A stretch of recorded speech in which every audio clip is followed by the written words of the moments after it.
Next हम बात करते हैं। ये तो हमने देख लिया प्रीवियस लेक्चर के अंदर, प्रोमिनेंट लीडर्स जो कि एसोसिएटेड थे स्वराज्य पार्टी के साथ।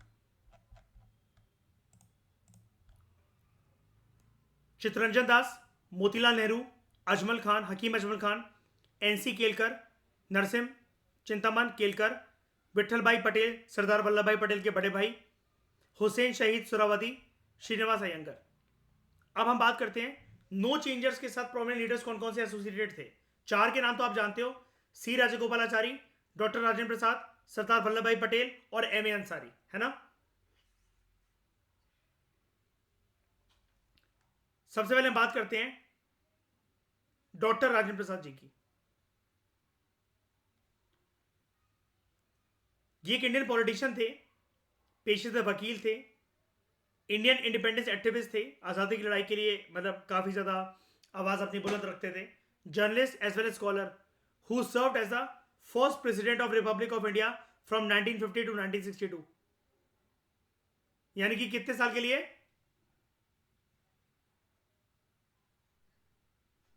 12 साल। 2 टर्म रहे हैं इनके प्रेसिडेंट के तौर पर, ठीक है।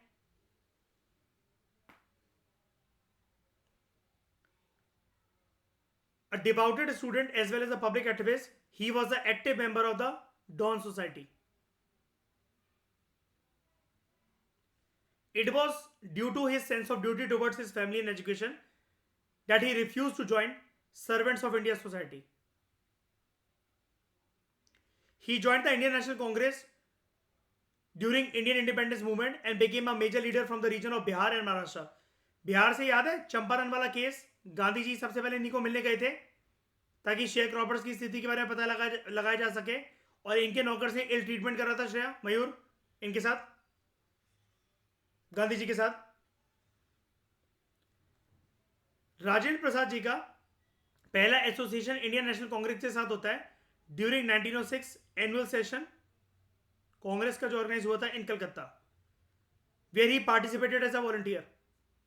इन्होंने बड़े सारे आर्टिकल्स लिखे for revolutionary publications like Searchlight and the Desh, and collected funds for these papers. He was elected as the president of the INC during Bombay session in October 1934.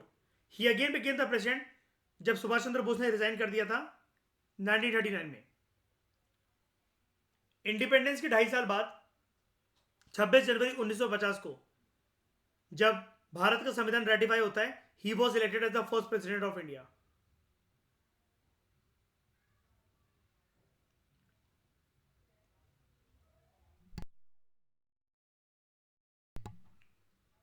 उसके बाद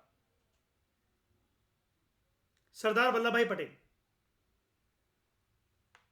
पूरा नाम वल्लभ भाई Jhaverbhai Patel, popularly known as Sardar. He was an Indian lawyer, influential political leader, barrister and statesman who served as the first Deputy Prime Minister of India and first Home Minister of India from 1947 to 1950. इनको unifier of India बोला जाता है। श्रेया बताओ क्यों? क्यों shiny बोला जाता है इनको यूनिफायर ऑफ इंडिया?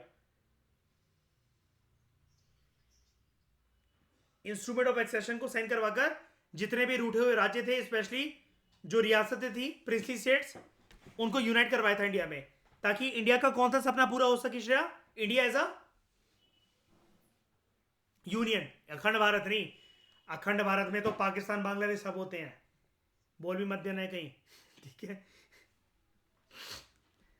अखंड भारत को जानते हो वैसे आप सब लोग? श्रेया पता है अखंड भारत क्या होता है शायनी?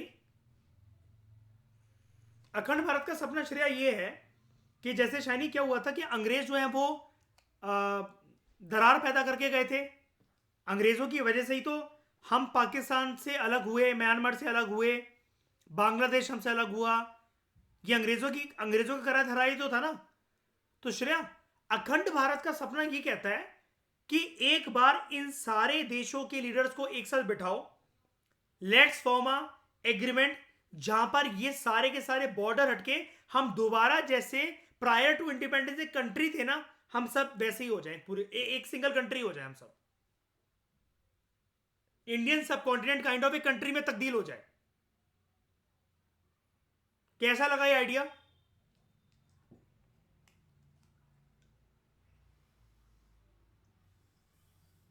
हाँ, चैलेंजिंग तो है।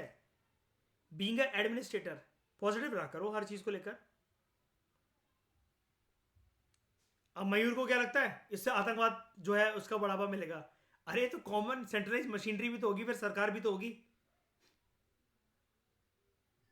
हाँ जी।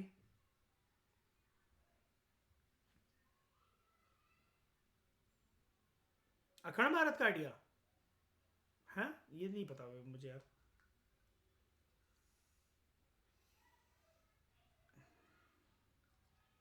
मतलब ये इंडिया को यूनाइट करना चाहता था सारे? अच्छा। अच्छा, लेकिन अखंड भारत आज के सेंस में किसी और, मतलब जो टर्म में मतलब बता रहा हूँ वो किसी और सेंस में यूज होता है। मतलब ये सब, ये अखंड भारत अब आज के समय में यही हो सकता है। देखो इंडिया तो यूनिफाइड है ही, कश्मीर टू कन्याकुमारी, गुजरात टू अरुणाचल, इन सबको अगर हम मिला लें तो एक साथ डेवलपमेंट आ सकती है। और ये कोई सपना ना तकिया लूसी वाहियात नहीं है। वो इसलिए नहीं है, जर्मनी को जब अलग करा गया, वेस्ट जर्मनी ईस्ट जर्मनी, आपने सुना था ना, ईस्ट बर्लिन वेस्ट बर्लिन, दोबारा यूनाइट हुए जब वो, और आज देखो कितनी पीसफुल है। नॉर्थ कोरिया साउथ कोरिया, जो कि एक टाइम पर एक कोरिया थे, अलग है और एक दूसरे के सबसे बड़े दुश्मन है। वो मोटू कहां से है? वो किम जोंग उन, क्या नाम है उसका, नॉर्थ कोरिया। क्या प्यार करता है वो साउथ कोरिया से? सूडान और साउथ सूडान अच्छे रिश्ते हैं दोनों के, दोनों देशों के बीच में। अखंड भारत से ये हो सकता है, ये एक सपना, एक आइडिया ये आता है बिजनेस में निकलकर उससे शाइनी श्रेया कि जितना मैन पावर मशीनरी वगैरह ये सारी कंट्रीज एक दूसरे की सिक्योरिटी और उसके लिए यूज कर रहे हैं, ये अपनी डेवलपमेंट के लिए बहुत अच्छे से यूज कर सकते हैं और सबका भला होगा, कल्चर प्रमोट होगा, डाइवर्सिटी और ज्यादा फैलेगी।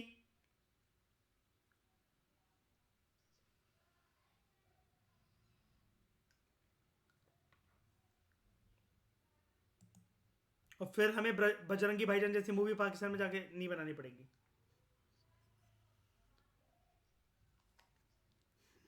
हाँ, फिर उसमें भी हल्ला नहीं होगा। कम से कम जो नालायक जो ये मैच देखते हैं 8-8 घंटे बैठ के, वो कम से कम कुछ और प्रोडक्टिव काम करेंगे। मुझे जाना क्यों है?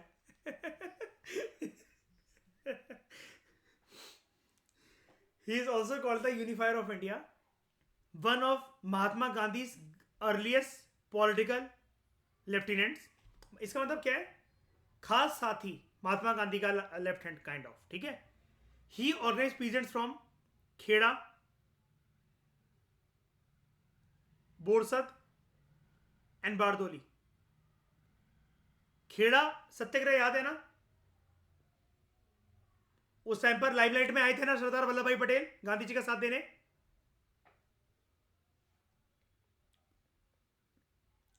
खेड़ा, बोरसद, बारदोली इन Gujarat, in non-violent civil disobedience against the British Raj, becoming one of the most influential leaders in Gujarat. He was appointed as 49th president of INC, organizing the party for elections in 1934 and 1937, while also promoting, आगे चलकर अभी आप 1942 में देखोगे, quit India movement. In the Congress, he was a resolute supporter of Gandhiji against his Swarajist critics. Sardar Vallabhbhai Patel was elected Ahmedabad municipal president also in 1922, 1924 and 1927. During his terms, he oversaw improvements in infrastructure like supply of electricity was increased, drainage and sanitation systems were extended throughout the city.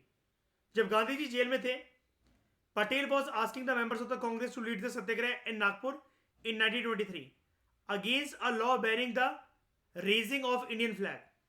Rashtriya Ekta Divas, National Unity Day, it was introduced with the intent to pay tribute to Patel, who was instrumental in keeping India united. ठीक है, ऐसा एक person और था जो कि भारत में सबको एक गांठ से जोड़े रखना चाहता था। बताओ मुझे श्रेया उसका नाम। शाइनी। वो एनडब्ल्यूएफपी का लीडर था, लेकिन उसका दाव उस पर उल्टा खेल गया। हाँ ठीक, सुन लिया सुन लिया। खान अब्दुल गफार खान। ठीक है। And it was Gaffar, not Ghafoor.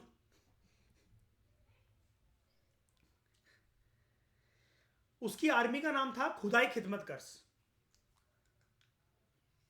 ये वाली चीज आप कई लोग भूल जाते हो, मैं लिख देता हूं।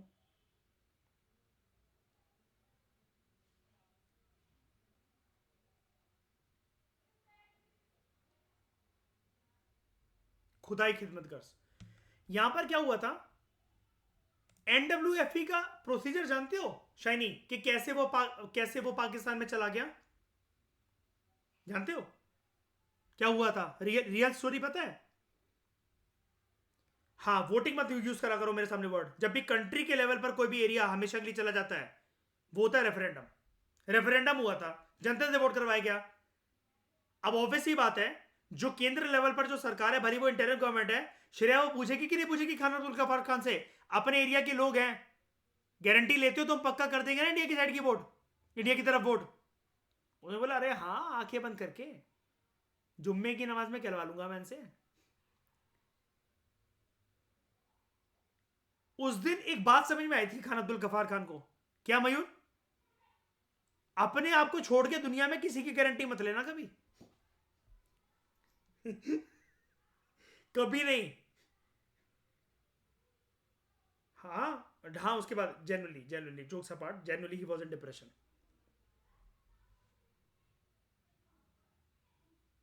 किसी की गारंटी लेने के बाद कोई चला जाए ऐसे, ऑब्वियस सी बात है कौन उभरेगा उस सदमे से? क्या हुआ था, इन्होंने बोला करवा लो रेफरेंडम। रेफरेंडम में श्रेया नतीजा आना चाहिए था 15% जनता ने वोट करा पाकिस्तान के खिलाफ, पाकिस्तान के लिए, कि पाकिस्तान में शामिल होना है। 50% ने करा, 60% भी समझ में आता है, 99% voted in favour of Pakistan.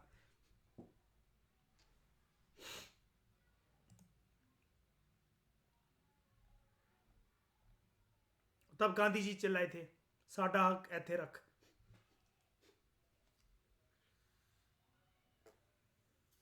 Gandhi ji की हालत ये थी, आपको तो पता ही है, कॉन्स्टिट्यूंट असेंबली के अंदर वो आते ही नहीं थे, है ना? रूठे हुए आदमी की एक गलत बात बहुत होती है, जब भी बहुत इंपॉर्टेंट ओकेशन होगी ना, वो मूड खराब करने के लिए सबसे पहले अपना हरकतें दिखाने लग जाएगा।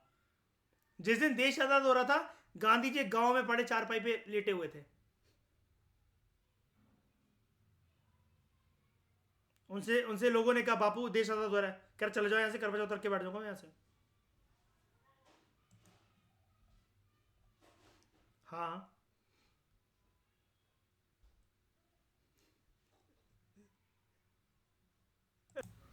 तो सी राजगोपालाचारी, चक्रवर्ती राजगोपालाचारी, पॉपुलरली नोन एज राजा जी और CR, was an Indian statesman, writer, lawyer, and independence activist. Rajagopalachari was the last Governor General of India as India became a republic in 1950. He was also the first Indian born Governor General, as all previous holders of the post were British nationals.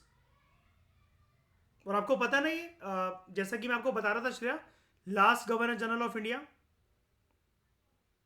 पहले तो vice Roy थे, last Lord Louis Mountbatten.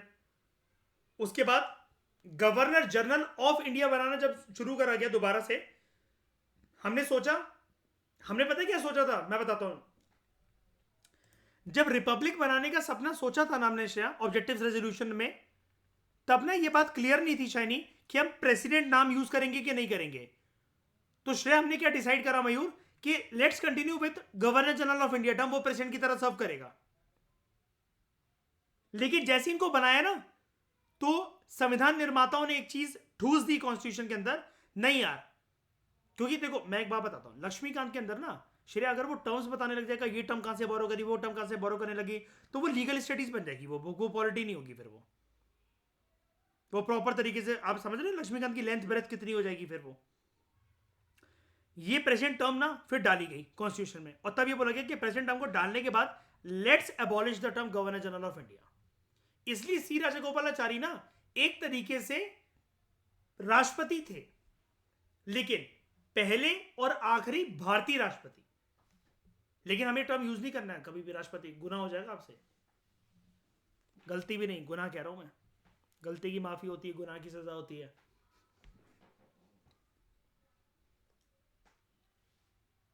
Last governor general, he was also the first Indian born governor general, as all previous holders of the post were British nationals, right?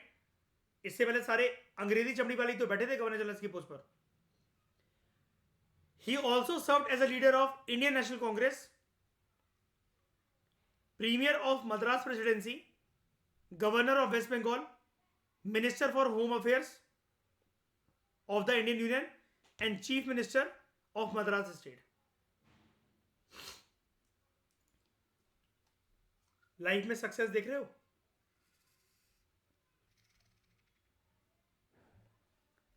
Rajagopalachari founded the स्वतंत्रता party.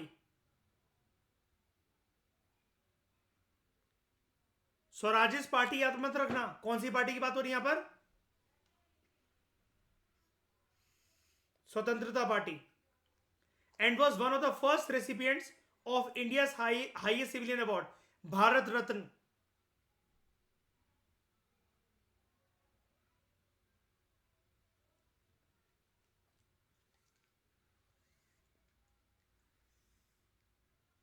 Rajagopalachari made lasting contributions to Indian English literature and is also credited with the composition of the song Kurai Onrum Illai,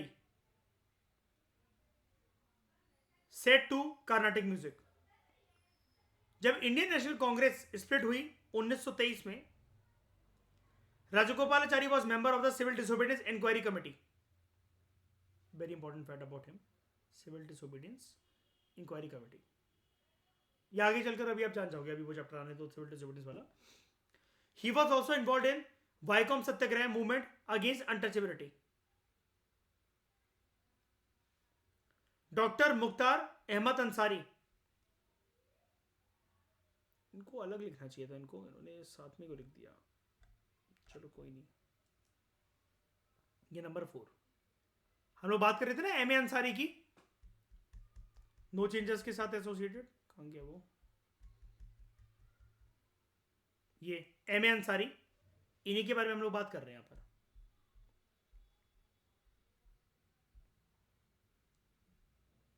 Ansari obtained a medical degree from Madras Medical College and went to England on scholarship studies. Dr. Ansari became involved in Indian independence movement during his stay in England. Delhi वापस आते वो, and he joined the Indian Congress and the Muslim League. इन्होंने काफी important role निभाया in the negotiation of 1916 Lucknow pact and served as the Muslim League president in 1918 and 1920। यानी कि वो भी मुस्लिम लीग के साथ एसोसिएटेड थे। हकीम अजमल खान ये भी एसोसिएटेड है। He was an outspoken supporter of Khilafat movement and led the Indian medical mission to treat the wounded Turkish soldiers during the Balkan Wars. He became the president of the Indian National Congress in 1927. किसके कहने पर? On the invitation of Mahatma Gandhi. He spent all of his wealth for the Indian National Congress activities. पूरा पैसा दान कर दिया था इन्होंने अपना INC के फंड में, which left him almost bankrupt. He spent his later years in writing and developing the Jamia Millia Islamia. और कर लो दान।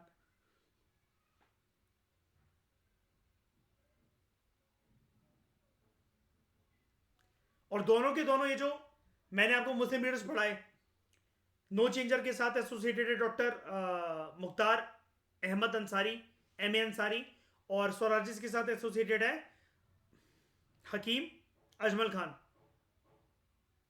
आप इन दोनों को एक तरीके से सूफी रिफॉर्मर, सूफी लीडर्स भी कह सकते हो, बताया था ना मैंने आपको ये।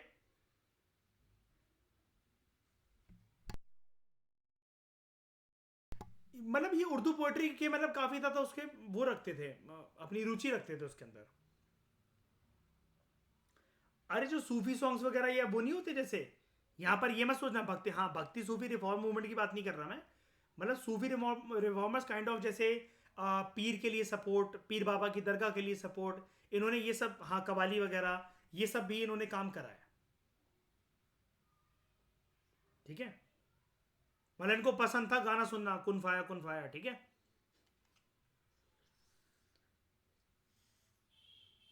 हम एक ग्रुप और पढ़ रहे थे, आप सबको याद होगा शायद ही, ये मयूर, रिस्पॉन्सिविस्ट लीडर्स।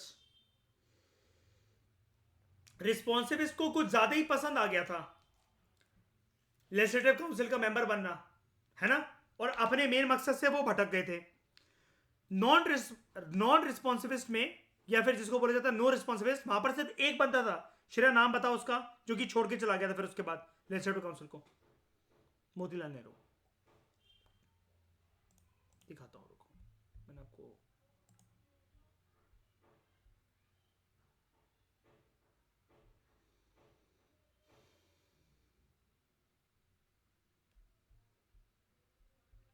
कहाँ पढ़ा था हमने, हाँ ये responsivist, Madan Mohan Malviya, Lala Lajpat Rai, N C Kelkar. They advocated cooperation with the government and holding offices whenever possible. और यही एक मुद्दा बनाना कि lure of office and fail to resist the perks and privileges of the power, कि कैसे स्वराज्य पार्टी डिक्लाइन हो गई, ये मेन रीजन बनाना। और नॉन रिस्पॉन्सिबिलिस्ट में कौन थे, मोतीलाल नेहरू, ही विड्रू फ्रॉम लेजिस्लेचर इन 1926।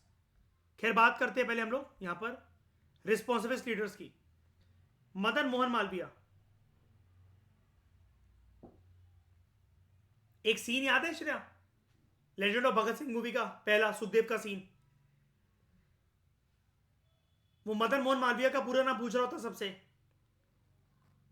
तो कहता मदन मोहन मालवीय का पूरा नाम बता, वो आई जो जो सिविल सर्वेंट का दोस्त होता वो बता नहीं पाता, कहता ना इसका नाम लिख ले, ये कॉलेज खत्म होने के बाद कैंटीन में आ जाइयो, इसकी परेड करते हैं आज। जब वो वॉरेन हेस्टिंग्स का पूरा इंट्रोडक्शन दे देता है और मदन मोहन मालवीय का इतिहास नहीं बता पाता है।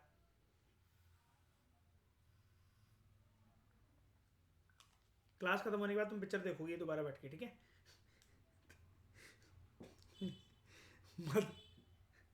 है ना, Madan Mohan Malviya. Madan Mohan Malviya was an Indian scholar, educational reformer, and politician notable for his or her role in the Indian independence movement.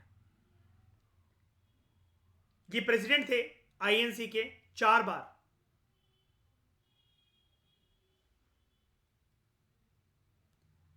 And founder of Akhil Bharatiya Hindu Mahasabha. He was addressed as Pandit, a title of respect, and also as Mahamana, great soul. Madan Mohan Malviya जो थे, he was one of the founders of Bharat Scouts and Guides.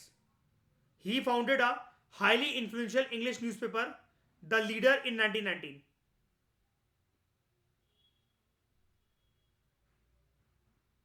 Published from Allahabad.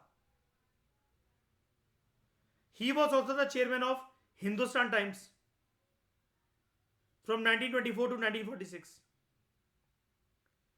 His efforts resulted in the launch of its Hindi edition, Hindustan Times का Hindi edition known as Hindustan Dainik in 1936. Madan Mohan Malviya started his journalistic career as editor of Hindi daily Hindustan in 1887. Raja Rampal Singh of Kalakankar, impressed by the speech and personality of Madan Mohan Malviya ji during the second Congress session in Calcutta held in 1886, he requested him to assume this position.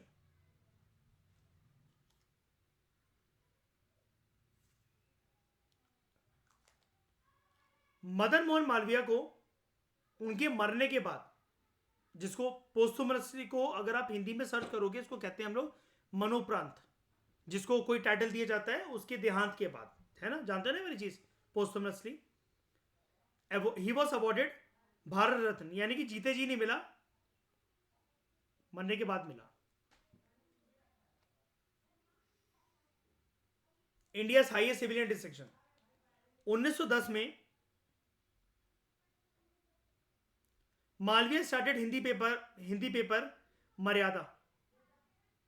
अखबार इनके सारे important है, आपको याद रखने हैं, ठीक है। The leader, Hindustan times, Hindustan Dainik, ठीक है, हिंदुस्तान।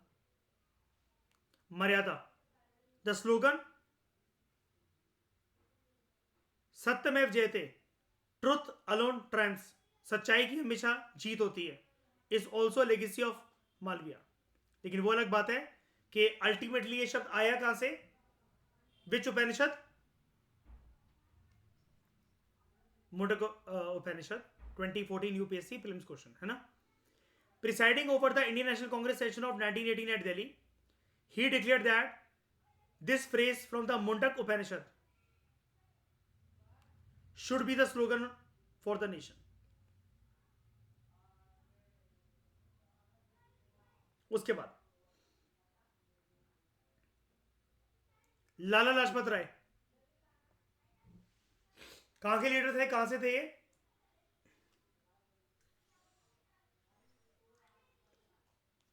विरोध प्रदर्शन में लाठी कहां पर पड़ी,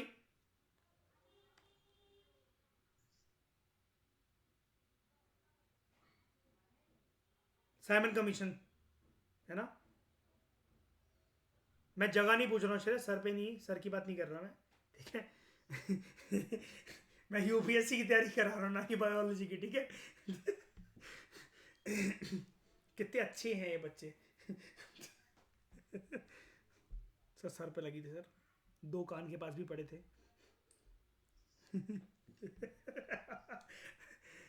नहीं भाई, मयूर भागा नहीं था वो, पंजाब में मत कहते ना ये वाली बात। लाला लाजपत राय was an Indian author, freedom fighter, politician. He played a vital role in the Indian independence movement. He was popularly known as Punjab Kesari, और पंजाब केसरी बाद में चलकर क्या बना, newspaper. He was one of the 3 members of लाल बाल पाल त्रिमूर्ति। कौन कौन होते हैं लाल बाल पाल में, लाला लाजपत राय और बिपिन चंद्र पाल। लाल बाल पाल के अलावा एक और पर्सन होता है जो एक्सट्रीमिस्ट कैटेगरी में आता है, कौन, अरविंद घोष। हाँ, लेकिन ये सारे मतलब ये ट्रिनिटी के अलावा मतलब ये चारों मिलकर काम करते थे, मतलब, है ना।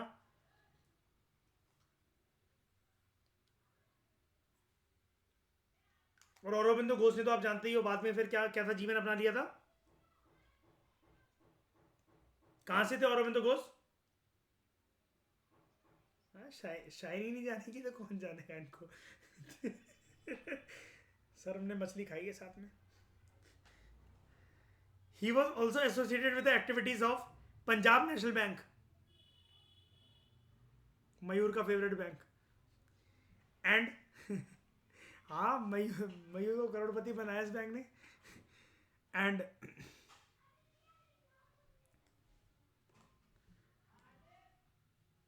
Punjab national bank and Lakshmi insurance company in their early stages in 1894। अच्छा, कल के क्वेश्चन से आपने क्या सीखा, is Aadhaar mandatory for availing insurance services, but to get one self enrolled in schemes policies वगैरह, to take benefit of that policies, yes. Shreya, connection वाली बात ही, सिर्फ मूड खराब करने का कोई इंटेंशन नहीं था मेरा कि इंश्योरेंस कंपनी देखा और कुछ भी पूछ लिया। While in the US, he had founded the Indian Home Rule League in New York City.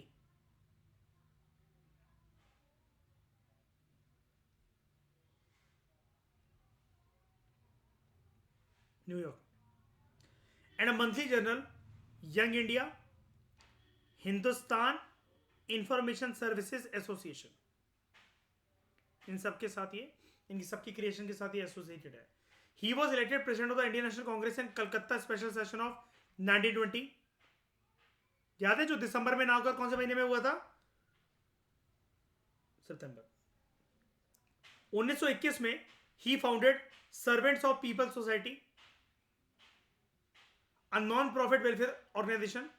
Lala Lajpat Rai approved that the lower caste should be allowed to read and recite the mantras. He believed that everyone should be allowed to read and learn from the Vedas.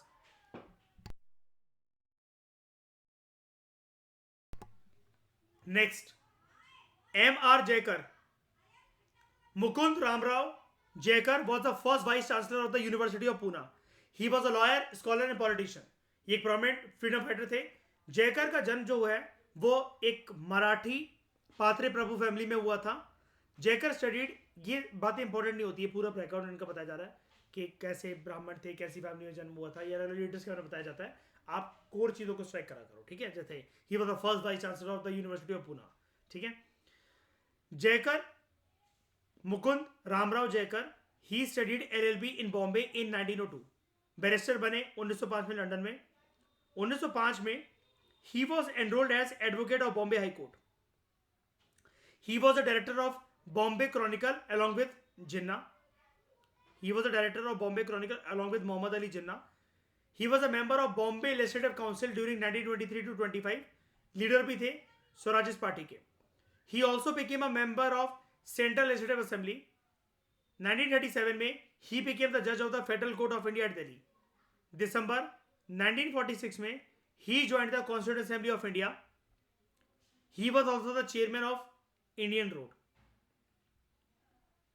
Development, Indian Road Development Committee. अच्छा, ये पूरा एक second. Indian road development committee, जिसका गठन करा गया था 1927 में. किस लिए? To report recommendations regarding highway development. ये हिंदू महासभा के मेंबर भी थे. He took part in all parties conference in 1928 and was pivotal in denying demands of the Muslim League put forward by Muhammad Ali Jinnah. He was also the chairman of advisory board of Kevalya Dham Yoga Institute. Kevalya Dham Yoga Institute.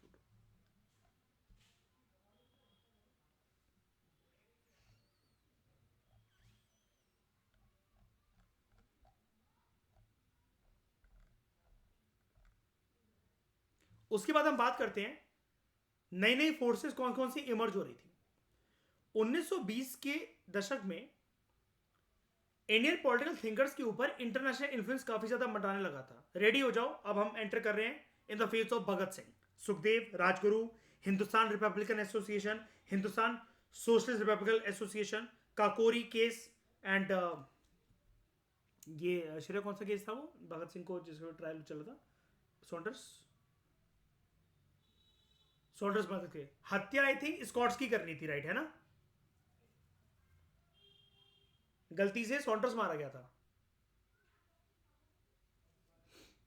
हाँ तो हाँ मतलब वही गलती से ही, मतलब जैसे मारना उसको था, जब मार दिया उसने. भगत सिंह ने तो क्योंकि गोली नहीं चलाई थी ना, वो राजगुरु ने चलाई थी. तो स्प्रेड ऑफ मार्क्सिस्ट नहीं पहले ये during 1920s there was an international influence on Indian political thinkers. सबसे ज्यादा इन्फ्लुएंस कहां से आया था 1920s में? पैरेलली दुनिया के किसी और कोने में कौन सा रेवोल्यूशन चल रहा था 1920 से पहले, मतलब 20s के टाइम पर ही? Russian revolution. तो ज्यादातर जो आइडियोलॉजी से जो प्रभावित होंगे यहाँ पर इंडियन जो नेशनल लीडर्स होंगे, नेशनल लीडर्स नहीं सॉरी रेवोल्यूशनरी लीडर्स, जिनको आगे चलकर क्या बोला जाएगा? रेवोल्यूशनरी टेररिस्ट भी है ना. ये एक नया फेस है इसका रेवोल्यूशनरी टेररिज्म का. तो यहां पर जो होंगे कौन सी आइडियोलॉजी से प्रभावित होंगे? Socialism, Marxism and communism. कौन सी आइडियोलॉजी से? Socialism, Marxism and communism. This period saw the overwhelming participation of Indian masses in the national movement. Some of the new forces to emerge during the 1920s, they were spread of Marxist and socialist ideas. Ideas होते Karl Marx के और कुछ socialist thinkers के। Socialist thinker जैसे कोई example बताना मुझे जरा रशियन रिवॉल्यूशन के लीडर्स का। Lenin, Stalin. Shreya ji, Lenin का पूरा नाम बताइए।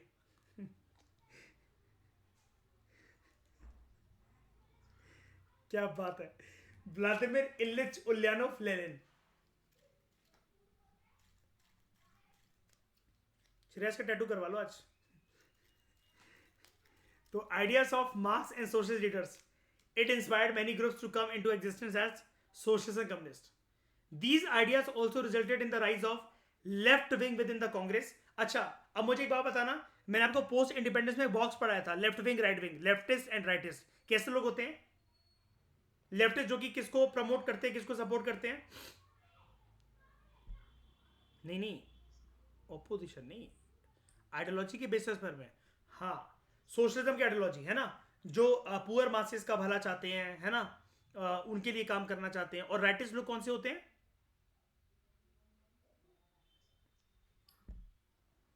नहीं, अगर एक सोशलिज्म को सपोर्ट करता तो दूसरा कैपिटलिज्म को, लिबरल आइडियोलॉजी कैपिटलिज्म को, ठीक है।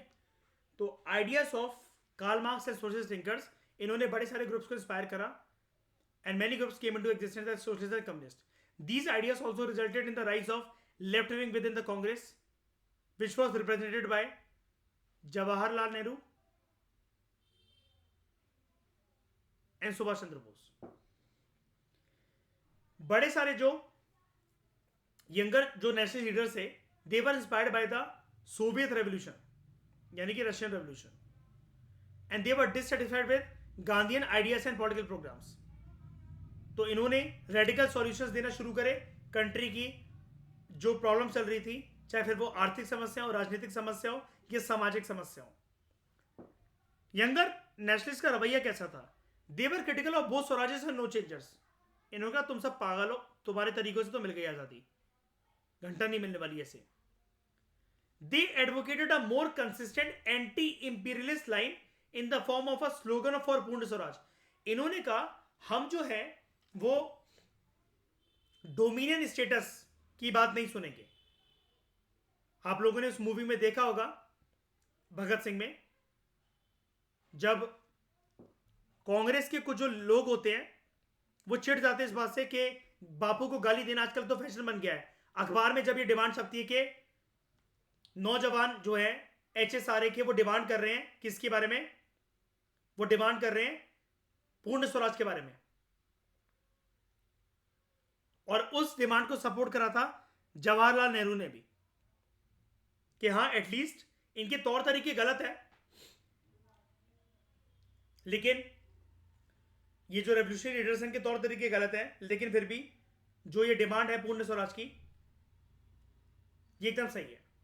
तो they advocated a more consistent anti imperialist line in the form of a slogan for Purna Swaraj. They stress the need to combine nationalism and anti-imperialism with social justice and simultaneously raise the question of internal class operation by capitalists and landlords।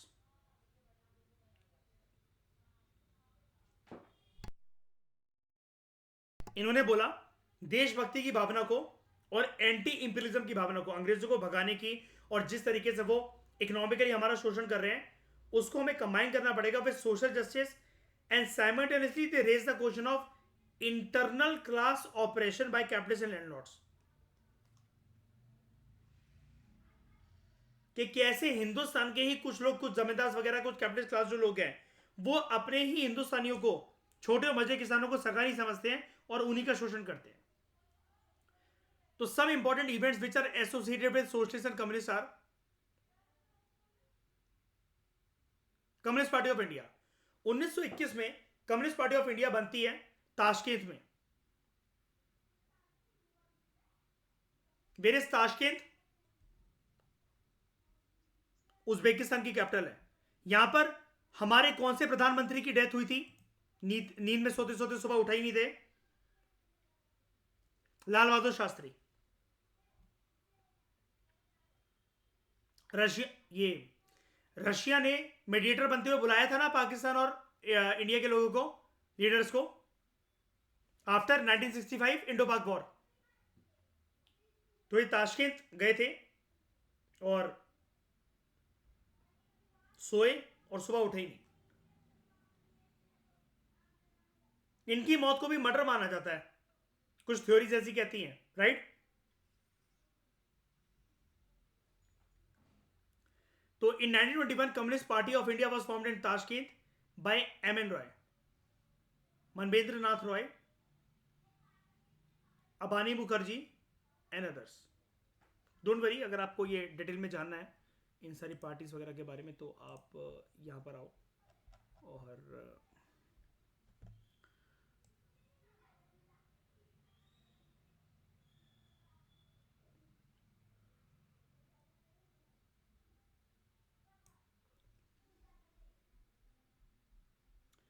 Second chapter post independence का आपका इसके बारे में ही है, क्या कहते हैं, parties के बारे में। तो यहाँ पर आपको कम्युनिस्ट पार्टी ऑफ इंडिया के बारे में बहुत डिटेल में जानने को मिलेगा। ठीक है, सारे लीडर्स हैं, सब कुछ हैं, कौन कौन से लीडर्स एसोसिएटेड थे, सीपीआई कैसे अलग हुआ। It was a second largest party जिसको 16 सीटें मिली थी, है ना, largest opposition, second largest opposition party.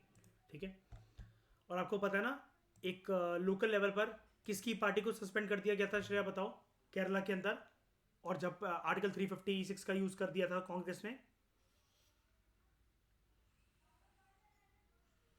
हाँ बट हम्म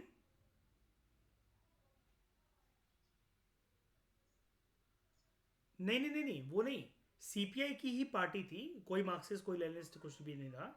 उसको कांग्रेस ने आर्टिकल 352 लगाकर सेंट्रल लेवल पर जो है आर्टिकल 352 का यूज करके स्टेट लेवल में प्रेसिडेंट रूल लगा दिया था। भूल गए बंदे का नाम, Shreya Saini, EMS नंबूदिरीपद,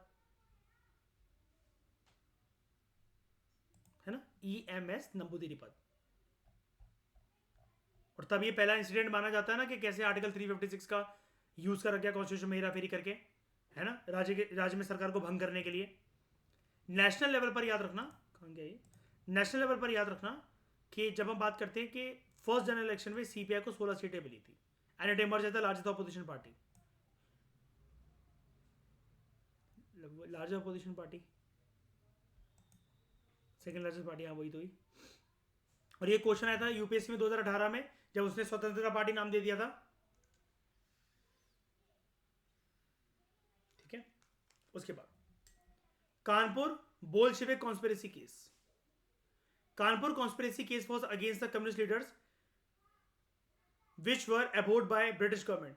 Some newly turned communists named M.N. Roy, Muzaffar Ahmad, ऐसे दांगे, शौकत उस्मानी, Nalini Gupta,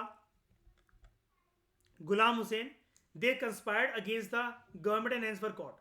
They were charged for depriving the king emperor of his sovereignty of the British India by complete separation of India from the imperialistic Britain by a violent revolution. ये एक violent तरीके से तख्ता पलट करना चाहते हैं और जो किंग ने, ब्रिटिश मोनार्क ने इंडिया की बागडोर जो संभाल रखी है उनके हाथों से उनकी लगाम छीनना चाहते हैं। ये चार्जेस इनके ऊपर लगे थे and they were all arrested. और कौन से इवेंट्स एसोसिएटेड है with socialist communist party of India, तो हो गया कानपुर बोल्शेविक कॉन्स्पिरेसी केस 1924 में। बड़े सारे जो कम्युनिस्ट थे लाइक ऐसे Dange, Muzaffar Ahmad, Shaukat Usmani, Nalini Gupta, they were jailed in the Kanpur Bolshevik conspiracy case, जैसा कि हमने ऊपर पढ़ा। इंडियन कम्युनिस्ट कॉन्फ्रेंस 1925 में, Indian communist conference at Kanpur, it formalize the foundation of the CPI.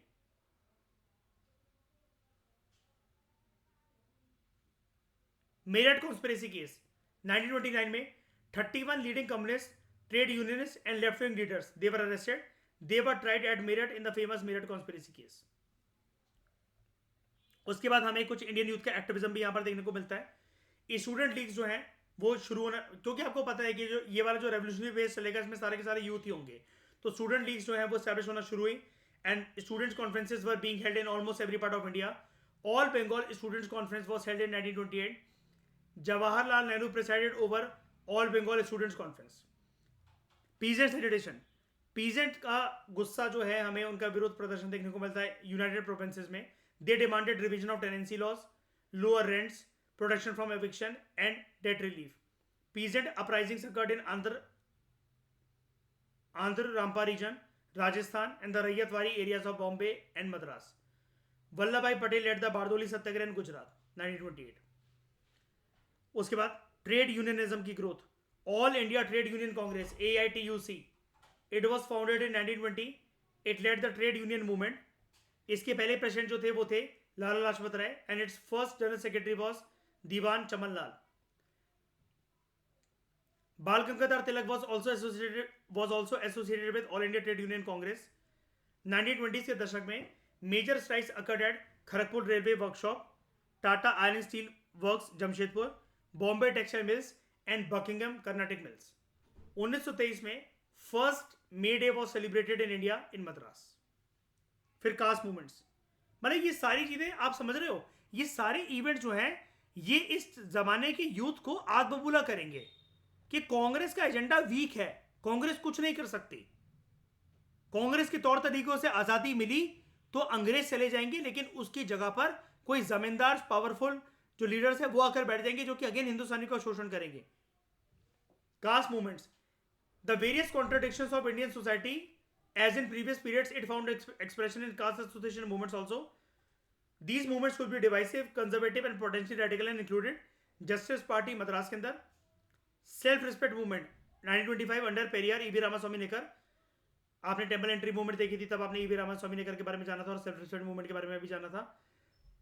Satyashodhak activist in Satara Maharashtra, Bhaskar Rao Jadhav in Maharashtra, Mahars under Ambedkar in Maharashtra, Kerala's radical Azawars are led by K. Ayyappan and C. Kesavan. Yadavs in Bihar, they were seeking social advancement, and Unionist party led by Faisal A. Hussain in Punjab.